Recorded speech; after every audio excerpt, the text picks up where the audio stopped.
मिर्जापुर का नया सीजन आने वाला है, पर पिछले सीजन में क्या क्या हुआ क्या आपको कुछ याद है? अगर नहीं याद है तो कोई दिक्कत नहीं, मैं आपको सारे डिटेल्स एपिसोड वाइज बताने वाला हूँ। तो दोस्तों, मैं हूँ आपका होस्ट सॉलिस, और आज की इस वीडियो में हम मिर्जापुर सीजन 1 से रिलेटेड सारे डिटेल्स को डिस्कस करेंगे। मिर्जापुर, जहाँ के राजा है कालीन भैया, जिनके एक बेटे हैं मुन्ना भैया जो कि मिर्जापुर के प्रिंस हैं, और एक तरफ है मिडिल क्लास फैमिली के दो बेटे गुड्डू और बबलू। ये कहानी इन्हीं दो परिवारों के बीच होने वाली है। तो चलिए वीडियो को शुरू करते हैं।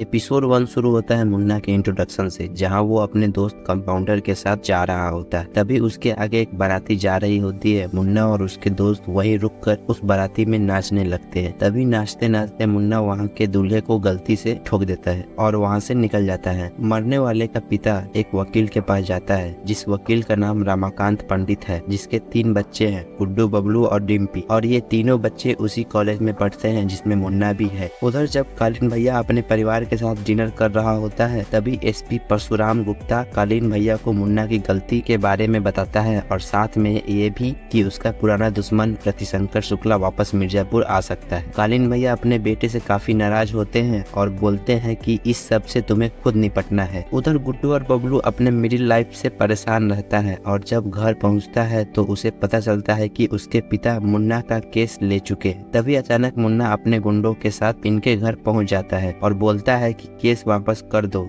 लेकिन उसके पिता नहीं मानते। तब मुन्ना वकील साहब पर बंदूक तान देता है। गुड्डू, जो मुन्ना को अपना आइडल मानता था, अपने पिता पर बंदूक ताने देखकर सब कुछ भूल जाता है और उसका इलाज करने लगता है। अब भाई, किसी के बाप को बंदूक दिखाओगे तो वो तो फिर आपका पूजा थोड़े ही न करेगा। गुड्डू और बबलू अपने परिवार के साथ मिलकर मुन्ना और उसके दोस्त को पीटते हैं और वहां से भगा देते हैं। जब कालीन भैया को इस इंसिडेंट के बारे में पता चलता है, तब वो दोनों भाई को बात करने के लिए बुलाते हैं, और एपिसोड 1 यही खत्म हो जाता है।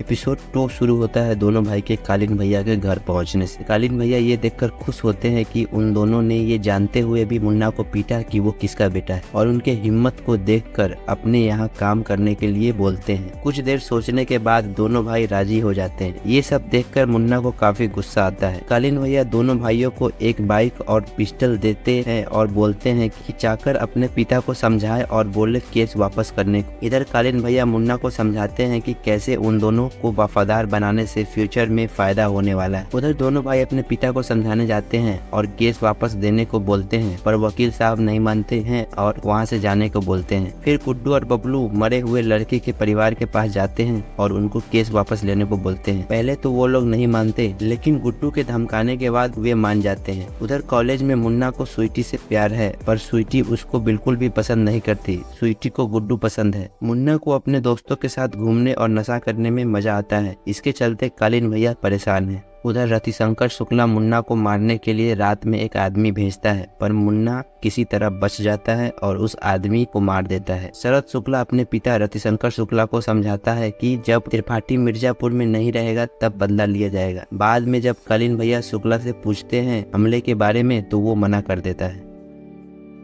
एपिसोड 3 शुरू होता है एक फ्लैशबैक से, जहां हमें ये पता चलता है कि मिर्जापुर पहले ठाकुरों का था और बाद में रतिशंकर शुक्ला और त्रिपाठियों ने मिलकर मिर्जापुर को अपने अंडर किया था। बाद में सत्यानंद त्रिपाठी मुन्ना और कालीन को मिर्जापुर का वारिस बना देते हैं। ये सब देखकर शुक्ला को गुस्सा आया और उसने सत्यानंद त्रिपाठी को गोली मार दी। इसी तरह उन दोनों की राइवलरी स्टार्ट हुई थी। इधर जेपी यादव, जो कि सीएम का छोटा भाई है, वो कालीन भैया से पैसों की डिमांड करता है क्योंकि इलेक्शन आने वाला है। रतिशंकर शुक्ला अपने बेटे को जौनपुर में ही रहने को बोलता है और बिजनेस को संभालने के लिए कहता है, पर उसका बेटा मना कर देता है। उधर कालीन भैया गुड्डू और बबलू को कट्टे के व्यापार को समझाते हैं और इसे आगे बढ़ाने को कहते हैं, और वहां से लाला के पास चले जाते हैं। वहां जाने के बाद रेशम की सप्लाई को बढ़ाने के लिए लाला को कन्विंस करते हैं। रास्ते में लौटते समय रतिशंकर शुक्ला के गुंडे कालीन भैया पर अटैक कर देते हैं, पर कालीन भैया को कुछ नहीं होता, पर उस अटैकर में से 2 बंदे पकड़े जाते हैं, जिनसे उन्हें ये पता चलता है कि वो अटैकर शुक्ला ने भेजे थे।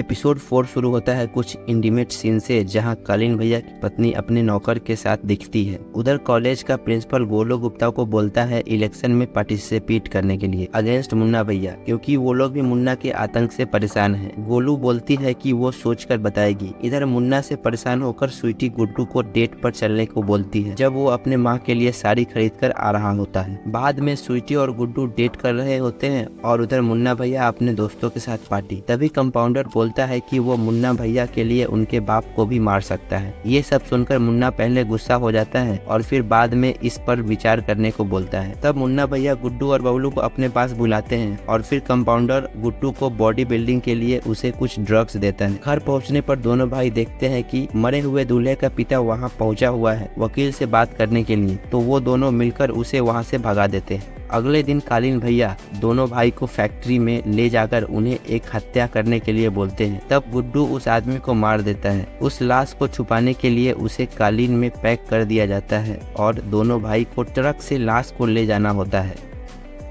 एपिसोड 5 वहीं से शुरू होता है जहां पे एपिसोड 4 खत्म हुआ था, जब एक पुलिस वाला उस ट्रक का पीछा करता है और उसे रोकने को बोलता है, पर पुलिस वाले को कुछ पता नहीं चलता और दोनों भाई वहां से निकल जाते हैं। बाद में जब गुड्डू और बबलू को ये पता चलता है कि कट्टे का एक डिस्ट्रीब्यूटर खराब कट्टा जौनपुर से लेकर अच्छा वाला कट्टा उन्हें दे देता है, तब गुड्डू उसको गोली मार देता है। उसके बाद बबलू और कालीन भैया मिलकर सारे डिस्ट्रीब्यूटर को एक साथ बुलाते हैं और जो बेईमान होता है उसको पहले गोली मार दिया जाता है और बचे हुए के साथ मिलकर व्यापार को आगे बढ़ाने के लिए प्लान डिस्कस किया जाता है। उधर दोनों भाई के पिता मिर्जापुर के मामले को लेकर लगातार सीएम को चिट्ठी भेजते हैं, पर कोई रिस्पांस नहीं मिलता। इधर मकबूल मिर्जापुर के सारे किडनैपर, चेन स्नैचर और चोरों को बुलाकर मीटिंग करवाता है और फिर उनको फ्री में कट्टे बांट दिया जाता है और उसके बाद पूरे मिर्जापुर में कट्टे के दम पर क्राइम बढ़ने लगता है। लोग डिफेंस के लिए भी कट्टे खरीदने लगते हैं, जिससे कालीन भैया का बिजनेस में बहुत प्रॉफिट होता है। ये सब देखकर कालीन भैया बहुत खुश होता है। उधर मिर्जापुर के बढ़ते वायलेंस को देखकर राज्य से एक एसएसपी मौर्या को मिर्जापुर भेजा जाता है।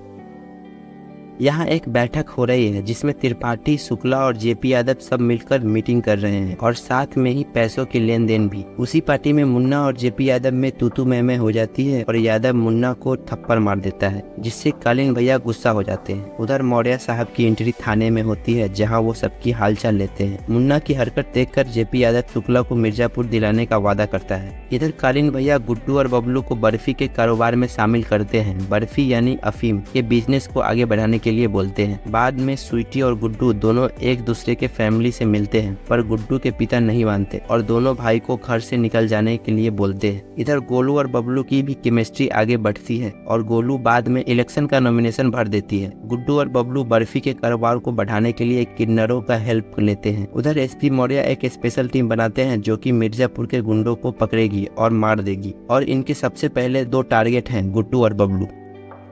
बबलू और गोलू एक साथ इलेक्शन कैंपेनिंग कर रहे होते हैं। तभी मुन्ना के दोस्त वहां आकर झगड़ा करने लगते हैं। तभी बबलू वहां आकर सबको रोक देता है। बाद में मुन्ना अपने दोस्तों के साथ गुड्डू और बबलू के पास जाता है, जहां उसको ये पता चलता है कि स्वीटी गुड्डू की गर्लफ्रेंड है। ये सब देखकर उसको गुस्सा आता है और वो गुड्डू की बहन डिम्पी को किडनैप कर लेता है। स्वीटी गुड्डू को इस सब के बारे में बता देती है। तब गुड्डू मुन्ना को मारने के लिए निकल जाता है, पर मकबूल आकर उन सबको रोकता है और कालीन भैया के पास ले जाता है। कालीन भैया मुन्ना से बदतमीजी के लिए उसको थप्पड़ मार देते हैं और फिर गुड्डू और बबलू वहां से निकल जाते हैं। रास्ते में उन दोनों पर मौर्या की टीम हमला कर देती है, लेकिन दोनों भाई बच जाते हैं। कालीन भैया दोनों को अंडरग्राउंड होने के लिए बोलते हैं। तभी कालीन भैया पर मुन्ना का दोस्त कंपाउंडर हमला कर देता है, लेकिन मार नहीं पाता। बाद में मुन्ना को बुलाया जाता है ये पता लगाने के लिए कि कालीन भैया पे हमला उसने ही तो नहीं कराया, पर मुन्ना इस बात से इनकार करता है और कंपाउंडर को मार देता है। उधर गुड्डू और बबलू अंडरग्राउंड होने के लिए गाजीपुर चले जाते हैं, जहां उन्हें एक डील करने के लिए जौनपुर बुलाया जाता है। जौनपुर पहुंचते ही दोनों भाइयों को रतिशंकर शुक्ला घेर लेते हैं और अपनी टीम में शामिल होने का ऑफर देते हैं। शुक्ला के ऑफर को मना कर देता है गुड्डू, जिसके बाद शुक्ला उसको गाली देता है और मारने की धमकी भी, पर शुक्ला कुछ कर पाता उससे पहले गुड्डू उसको ठोक देता है। उधर एसपी मौर्य कालीन भैया के घर पहुंचते हैं और बातचीत करते हैं। जब कालीन भैया को शुक्ला के मर्डर की इन्फॉर्मेशन मिलती है तब वो दोनों भाई को बुलाकर पूछते हैं कि उसने ऐसा क्यों किया, पर गुड्डू उनको सब कुछ बता देता है और निकल जाता है। उस समय बबलू को एहसास होता है कि उसने कितनी बड़ी गलती कर दी है और वो अपने घर चला जाता है। घर जाकर वो अपने पिता को सारी बातें बताता है। इधर गुड्डू और स्वीटी कोर्ट मैरिज कर लेते हैं और अपने पिता के घर आ जाते हैं। अगले दिन मिस्टर पूर्वांचल का शो रहता है जहाँ गुड्डू अपने परिवार के साथ आता है और जहाँ कालीन भैया भी आते हैं। इधर गुड्डू परफॉर्म कर रहा होता है कि उधर मकबूल को कंपाउंडर का मोबाइल मिलता है, जिसपे गुड्डू का मिस कॉल देखकर वो समझता है कि कंपाउंडर को गुड्डू ने ही भेजा होगा। तब फिर वो कालीन भैया को सारी बातें बताता है। उधर गुड्डू मिस्टर पूर्वांचल नहीं बन पाता और गुस्से में पागल हो जाता है। लास्ट में कालीन भैया मुन्ना को बताते हैं कि उसके मिर्जापुर के राजा बनने का समय आ गया है और उसके लिए उसे दोनों भाई को गुड्डू और बबलू को मारना होगा। ये देखकर मुन्ना बहुत खुश होता है। उधर बाबूजी को भी बीना के बारे में पता चल जाता है। एपिसोड 9 शुरू होते ही कॉलेज इलेक्शन का रिजल्ट आता है। मुन्ना भैया हार चुके होते हैं और फिर वो गुड्डू और बबलू को मारने के लिए निकल जाते हैं। गुड्डू, बबलू और स्वीटी गोलू एक शादी में गोरखपुर जा रहे होते हैं। ये शादी डिम्पी की दोस्त का होता है जो कि लाला की बेटी होती है। जैसे ही मुन्ना को ये पता चलता है कि वो गोरखपुर में जा रहे हैं, वो भी वहीं के लिए निकल जाता है। उधर कालीन भैया फिर से मिर्जापुर का दबदबा बनाने के लिए मकबूल को बोलते हैं कि एसपी मौर्य को उठा ले। बाद में उसकी सारी टीम को मार देते हैं और मौर्य को शायद अकेले छोड़ देते हैं। उधर मुन्ना शादी में पहुंच जाता है। तब उसको पता चलता है कि ये लाला की बेटी का रिसेप्शन है, लेकिन इससे उसको कोई फर्क नहीं पड़ता। इधर बाबूजी पीना और उसके नौकर को सजा दे देते हैं। फिर मुन्ना और गुड्डू में गोली से बातचीत चालू होती है। इसमें गुड्डू घायल हो जाता है, पर स्वीटी और बबलू को मुन्ना जान से मार देता है। लास्ट में गोलू और डिम्पी गुड्डू को जैसे तैसे वहाँ से लेकर निकल जाते हैं। एपिसोड के एंड में हम देखते हैं शरद शुक्ला को अपना मुंडन करते हुए, जो कि अगले सीजन में रिटर्न करेगा और एपिसोड यहीं एंड हो जाती है। तो दोस्तों, ये था मिर्जापुर सीजन 1 का रिकैप। बचा दिया ना आपके कई घंटे। इसमें बहुत सारे डिटेल्स हैं जिसका लेना देना आगे के सीजन में हो सकता है। नया सीजन आने से पहले पुराना सीजन को रिवॉच करना व्यूइंग एक्सपीरियंस को अच्छा बनाता है। अगर आपको ये वीडियो अच्छी लगी हो तो वीडियो को लाइक करें और नेक्स्ट सीजन का रिकैप देखने के लिए चैनल को सब्सक्राइब करें। मैं मिलूंगा आपको अगली वीडियो में, तब तक के लिए बाय।